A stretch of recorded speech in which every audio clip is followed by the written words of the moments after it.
Welcome to the Tech Sales Show, dedicated to making you a better seller. Recorded 4,827 miles across the Atlantic Ocean with Bobby Das from Houston, Texas, a father, husband, golfer, pilot, and tech seller. And Brian Evans, an expat in London, England, family man, 2X Ironman, and an ERP salesman. Both sharing tried and true sales strategies and providing free tools to make each week and campaign easier for you. They also answer your questions weekly.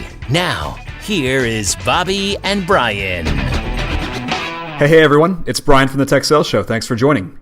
So this week, Bobby is out on a wonderful golf vacation. I just got back from Hawaii, so our schedules didn't align to do a joint episode. So we thought this would be a great week to address something that I get upwards of 5 to 10 questions a week about, and that's about my move from the US and the expat assignment that I'm on right now in the UK. Expat just means, this is a new term for me too, it just means that I've left the US for the UK with the company that I've worked for several years, Workday, for a couple of years. So specifically, I moved from Dallas, Texas, and we live just outside of London in a small town called Windsor. If you follow the news, you'll see over the past week there was a really big wedding out here that's literally right down the street from where we live in Windsor. It's a very small community that was about 10 times larger than it normally is because of the wedding. But it was a great event. Town did a great job. It was a lot of fun to be a part of. I live here with my wife and 2 kids. And it's been a fantastic time. So this really is an episode. It's a listener's choice. It's about the move. I'm going to cover a few items. The first is, and this is probably the most common question I get, is how do I become an expat? If you're in IT sales, whether you're a seller or a solution consultant or an engineer, it may be something that's on your radar or something you're interested in. So I'll address that. I've got 10 ways to start to think about it.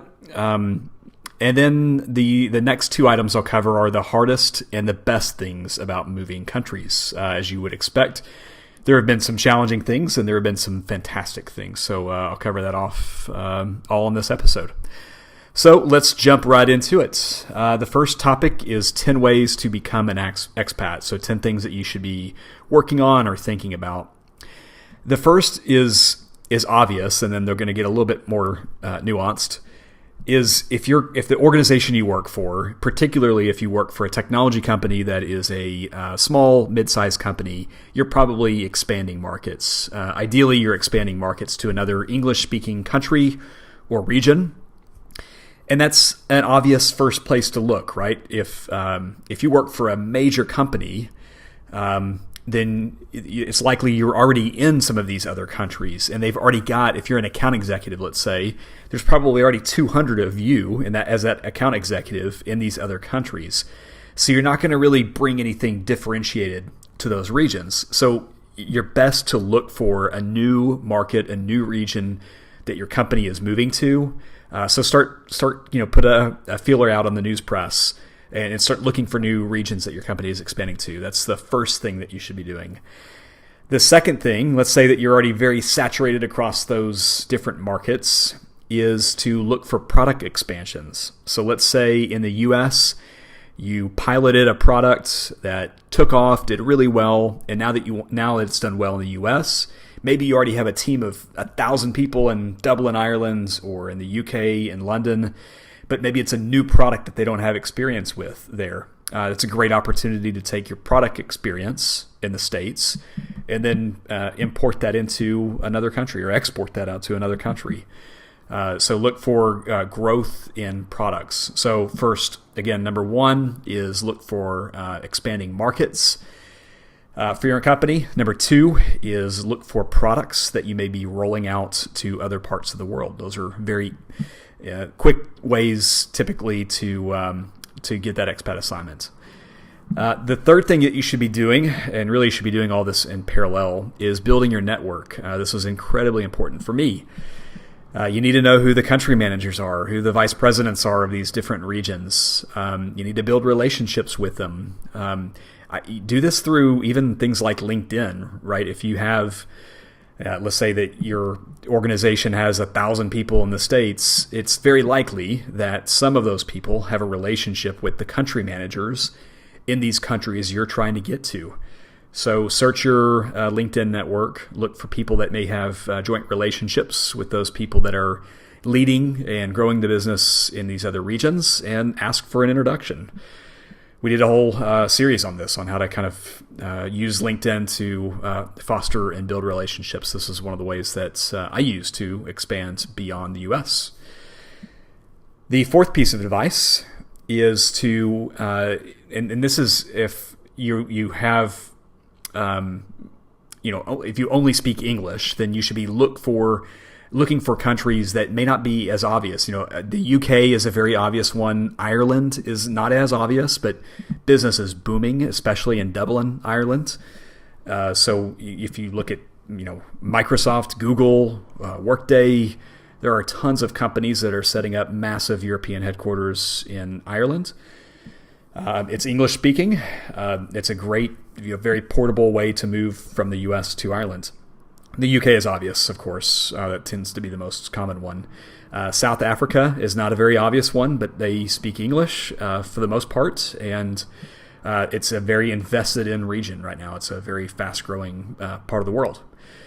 Singapore is another one. So look for countries that speak English, because obviously if you're going to have to learn a new language and move, it's going to be a challenge for you. The fifth one is study the differences. This is important. This is something to start working on right away. And I think people forget about this one a lot. If in the U.S., depending probably on what part of the U.S. you work in, the conversations tend to be a bit casual. We even start emails off in the U.S. by saying, just getting straight to the point, not addressing, hey, Tom, I was thinking about doing this. Could we partner together on it? It's really just get straight to the point. What I find in Europe is that it's a lot more formal, and then some of the words are much different too. And it's not just the silly ones like bathroom is not really a thing here. It's the toilets, or it's the loo. There's about 400 different nuances to the language, the U.S. language and the U.K. language. If your aim is to go be a professional in another country, you need to know what those words are, because they make a difference. Both in conversation and when you're conversation just with your voice over the phone, over web conferences, but also just over email. It's important to know the differences. Number 6, offer to support a deal abroad, even if it's something you don't get paid commission on. So let's say that they're not ready to bring you over just yet. Perhaps you could offer your services to help out on a deal. Maybe you've got experience in the retail industry and they're working on a big retail deal. Offer to help out on that deal for free with no strings attached. It's a great way to build relationships with the people abroad that could then potentially influence a job or an opportunity for you down the road. Number 7, I think this is maybe the most important thing, because without this you won't get any of the prior 6 or the next 3, is to nail your day job. You've got to be really good at the job that the company hired you for in the first place. If you're a mid-level performer, it's going to be a struggle, right? Why you need to nail your job in the capacity that you're doing that job to even be considered for a role somewhere else, especially if they're going to have the time and expense to move you abroad. And then I think kind of a tag along to this is know why you nail your day job. Phil talked about this, Wilhelm, in the interview that we did with him about 2 months ago.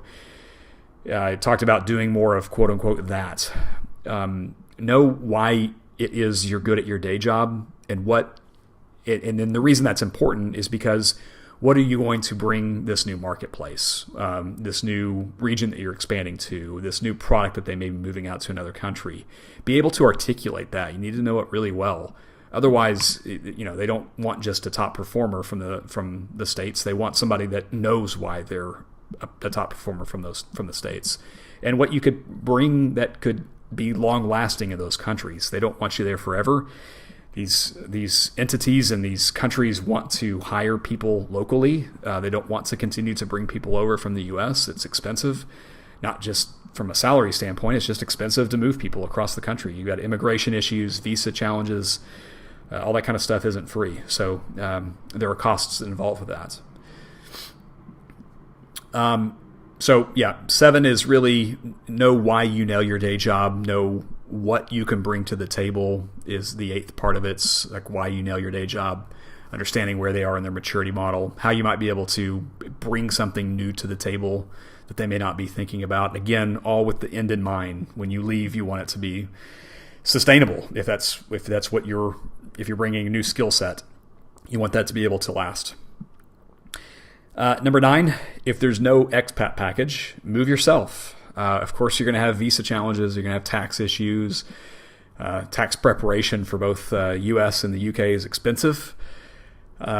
Visa consultants to help you get that Tier 2 visa, that short-term visa, is not an easy thing. Something you're going to have to work through. You're going to have to probably get a consulting company to help you through that. But if you really are interested in moving overseas, and it's a fantastic experience, then just offer to move yourself.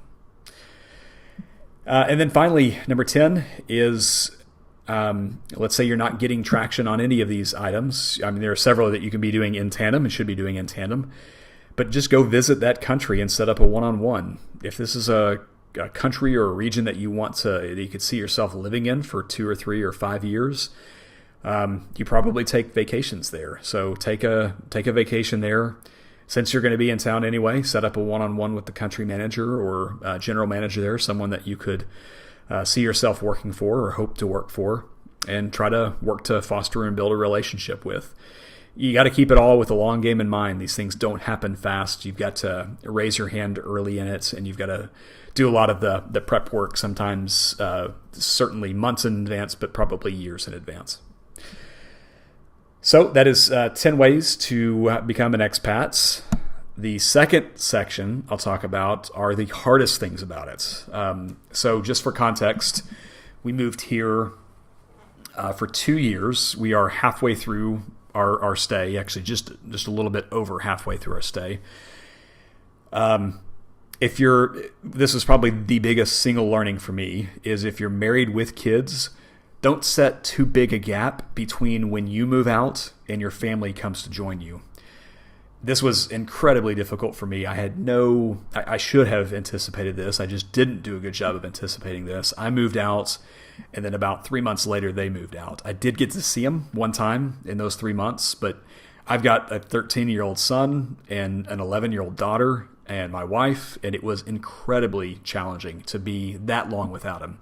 As good as the technology is, as good as Skype is and FaceTime video, it does not replace face-to-face time with kiddos. So it's something we won't replicate. I won't send them back too early. I won't stick around too long after they've left. 2 weeks is really my max. I won't go 2 weeks without seeing the kids and the family. It's too long for me. A small gap is helpful, though, because there's so many tactical things that you have to do to get on your feet, to get work set up. I mean, just getting used to working with your team and building relationships with your team. There's going to be some nights out. So give yourself a little bit of buffer time to get on your feet from a professional standpoint so that you can kind of get the ball rolling with the business. That's helpful to have sometimes without the family being here. Schools are a big challenge. Not that they're not great, because they're fantastic. As I mentioned, we live in Windsor. The what we call private schools here are different. But the private schools, the equivalent in the U.S., is incredibly expensive here. Not to mention that you also have to line up what grades the kids are in. And that's difficult because there's not necessarily complete congruency between where our kids are in the States and where they're at here in the UK. My son's quite a bit ahead in math, and they're not going to be necessarily as willing to just automatically put him in a higher math course. They wanted to see him for a year. Well, after a year, he's going to only have a year left, so is it worth holding him back for a year? Their holiday schedule is different here, as it will be for really any country, of course.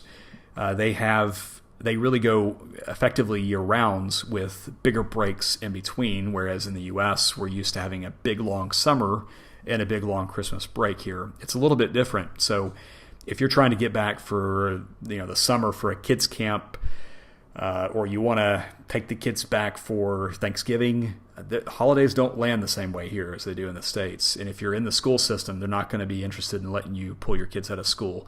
In fact, in the UK, I think it's about £80 a day, which is equivalent to about $100 a day to pull your kids out of school. There's a fine to do that.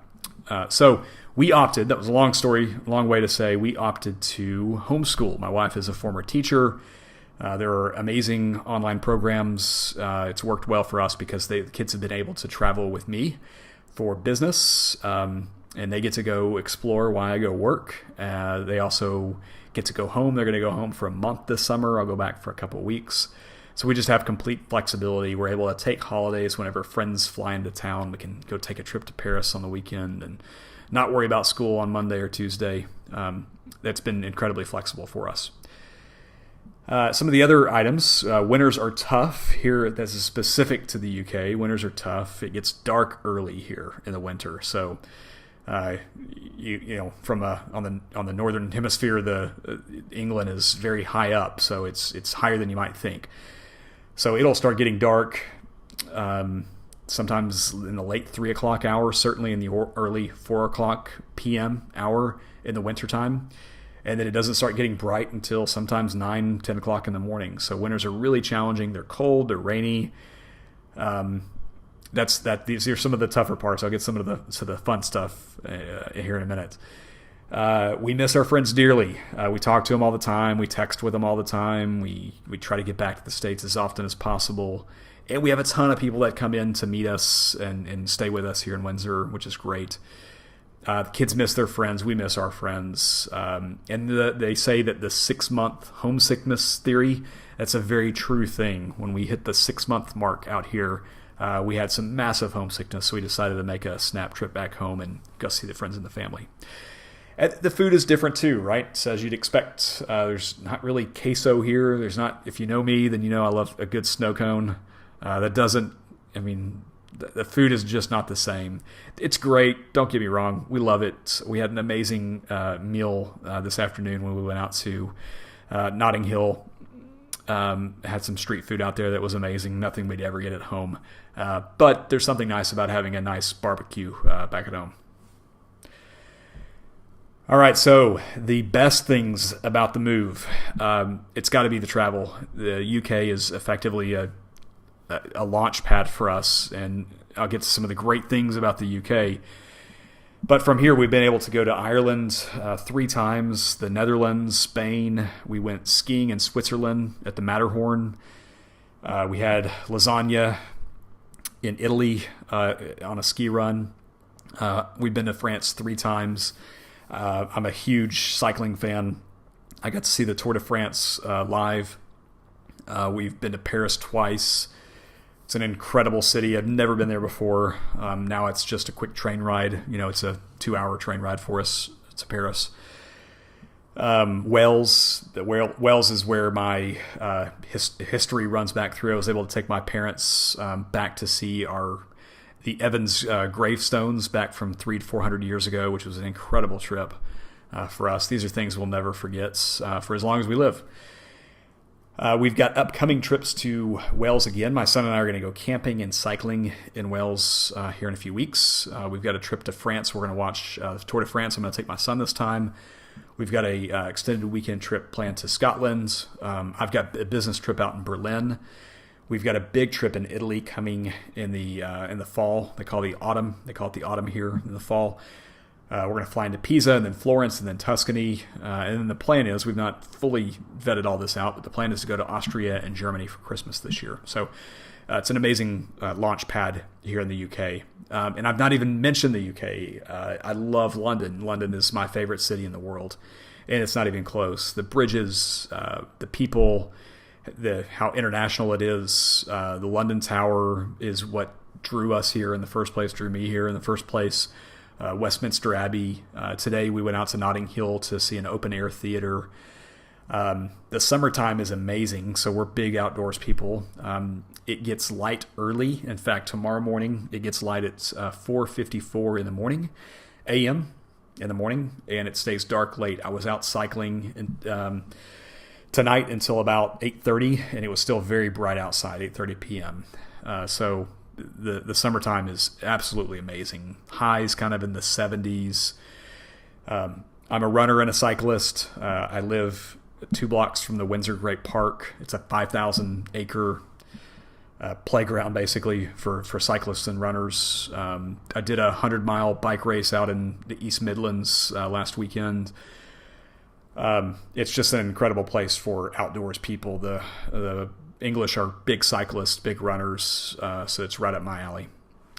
I think the best thing for us is that it's brought our family closer together. You're here, you don't know a lot of people, especially since we opted to kind of live outside of London and in Windsor. It's about an hour and 10 minutes from Windsor to London. So you kind of have to build relationships closer with your family, which has been amazing for us. My son and I and daughter go see movies all the time. We play ping pong here. Bobby will hate that I call it ping pong. It's table tennis. We play table tennis here all the time. My son and I go cycling. It's been amazing for us as a family. My wife and I had a date night at an Italian restaurant here in Windsor. Been really fun for us. So we'll miss it dearly next year, but we're moving back in the January-February timeframe in 2019. Finally, I'll talk about kind of professionally, the best things about it professionally. The biggest eye-opener for me is it's almost a near requirement for UK companies to go global to expand their business. And really, I mean, by going global, it's first out to kind of the continental European countries, France, Spain, going out to Ireland. Whereas a U.S. company to grow their business, if it's a Texas or a Dallas-based company, they can very easily move out to Houston and triple the size of their business in Houston and Austin, and then go out to Louisiana and Colorado and Oklahoma. It's so easy for companies in the States to grow their business, and commerce is much more portable and liquid between state borders. I had no appreciation for this before moving out here. Going global in the UK is really difficult. I mean, you've probably all had over the past 20 days, 200 emails hit your inbox about GDPR. That's all the notices coming in your inbox are mostly because of a new European regulation. All these regulations for a UK, if you were just a London-based company and you decide to expand out to Spain or France, you're now subject to all these European regulations. A lot of these you were required to anyway because of the EU. So it's difficult to do those expansions. You got to hire people to do that. That costs money. It impacts your profitability. It's much easier again to expand a company from Texas to the East Coast. It also, this is another really important thing that I learned, is that it makes countries more reliant on one another for economic stability. That's why you'll see all the time, the foreign ministers of different countries work and partner together. And if Greece isn't doing well, then you'll see France get involved to help support, or other countries get involved to help support them. It's because it's in their best economic interest to work together and partner together, so that they can grow their economy and grow their businesses. If it'd be like Texas shutting down. If you're an Oklahoma company that depends on Texas for commerce, and there's big turmoil going on in Texas, that would impact your business. These are the same challenges that countries have to face with here in Europe all the time. Another thing that's been good for me, but it was something I didn't anticipate probably, is that the English are way more formal. And you're probably sneakering if you're English listening to this. We've got a lot of London and Ireland listeners. They're more formal in almost every way. Their dialogue with one another over email. And it slowed me down in a really, really good way because you're more deliberate about building relationships here. In the U.S., it tends to be a bit more transactional at times. As I mentioned, sometimes in the U.S., you'll kind of start your email and you'll get right into it. Here it's, hi, John, hope you're doing well. How was your weekend? and it's real. It's got to be real and intentional. But building relationships it's far more important here. And it's helped me professionally. It's helped me to take a deep breath, move a bit slower, and these relationships have been very impactful from a professional standpoint. And same from a prospect standpoint as well. Even if you're in a 10 email chain, it starts off with, "Hey John, hope the morning's gone well for you," and then you're getting into the business at hand. It's very real, and and it's funny when I get emails from my buddies in the U.S. from the company. It's kind of almost jarring a little bit because they kind of get right to the point in the emails. So it's been helpful for me. If you know me, if you've worked with me, you know that I'm not a super patient person. This is for some patience on me. You'll expect some of these other items. You're working in different currencies. It's really hard. Still, after a year, I still say dollars instead of pounds or euros or whatever currency it is I'm working in with different prospects. The local regulatory requirements are all different. Whether it's GAAP or SOX or any of these things, they're all different here, and you have to broaden your worldview. And you've got to research this thing. If your aim is to move abroad, you need to get ahead of some of these things because the nuances matter. The customers care if you learn this stuff or not. And the final thing is, if you can be successful on U.S. soil for your company and you can replicate that success internationally, it can do really good things for your career. So for me, for my family, it's been an amazing opportunity. I highly recommend it. Feel free to give me a shout at any time if you got any questions, if you want to know more, or if you just have any questions at all, don't hesitate to reach out to me. It's brian@bobbyandbrian.com, or reach out to us on Facebook if you've got any questions or want to talk about it. So for that, thanks everyone for joining. Have a great week. Thanks for listening to the Tech Sales Show with Bobby and Brian. Subscribe to their email list by going to bobbyandbrian.com and follow them on Twitter @BobbyBrianSales.